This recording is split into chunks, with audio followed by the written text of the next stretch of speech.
Well, I mean, yeah, you can look at it like that, and I mean, but as far as offensive line goes, I think those guys did a really good job of being prepared for that situation and guys stepping up and filling in that role because, like you said, starting 30-something games in your career, he's a heck of a player, and it hurts to not have him in a big game like that. But you got to give credit to those guys. Jonah moving over to the left and playing a great game, and Foster playing at right, and you can't give enough credit to those guys for stepping in there in a situation like that.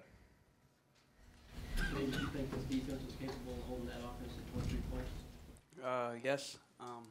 We held them to 30 points last year, and I knew that we got better on defense, so the score doesn't really surprise me.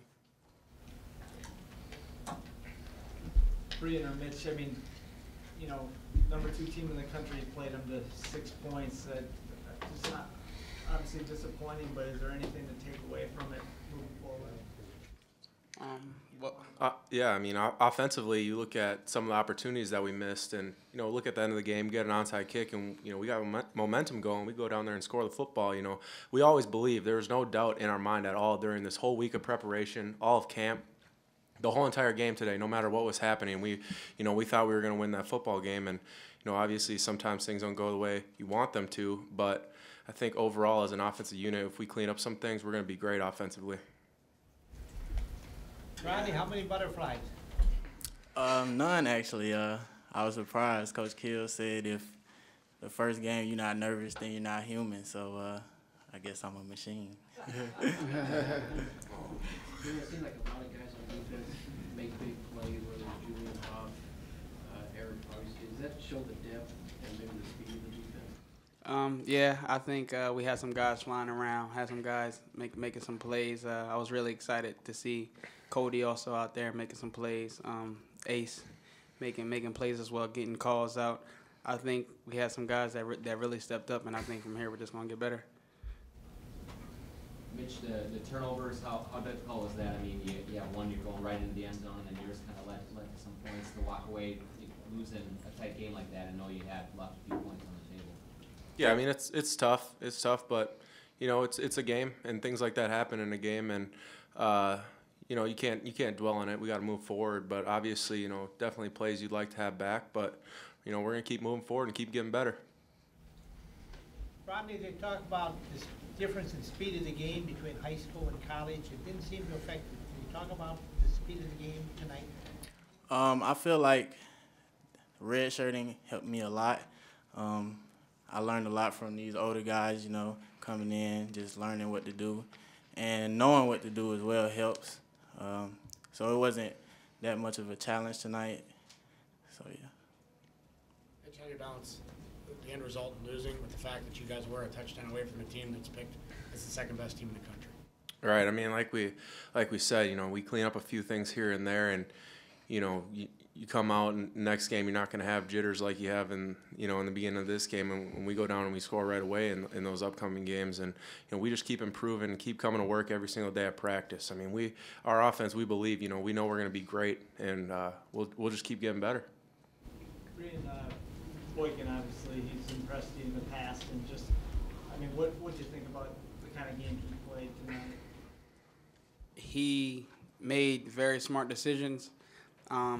I know last year, I'm watching a lot of film on him. Sometimes he may just throw a ball up, putting faith in his receiver. But today, you can just see he was just reading his keys, and he was pretty sharp today. Any more questions for student athletes? Mitch, you guys kind of sprinkled in a little bit of a no-huddle looks there, and then a couple other plays with you huddle. How do you think you guys handled changing tempos up tonight?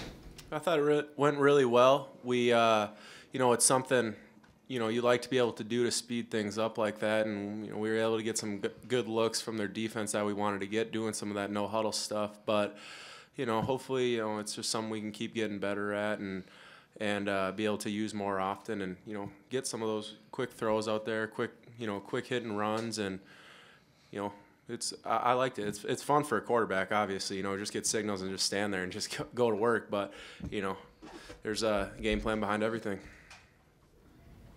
Mitch, what was your impression of Rodney's day here today? in his first game, scoring his first touchdown? Definitely not too surprised. You know, we see him in practice working all the time, and you know, he reminds me a lot of Cobb the way he runs the football. Really shifty, fast, explosive, but you know, got to give credit to both him and Roderick in the backfield. Those two running at a defense can wear guys out definitely. So that was good to see. Good to see him, you know, being a redshirt freshman stepping up. That's the question to Mitch. Same kind of thing. How do you kind of balance the end result, which was a loss, with the fact that you were pretty close, one play this way, that way, with the number 2 team in the country? Yeah. The whole week we prepared. You know, we came in the game.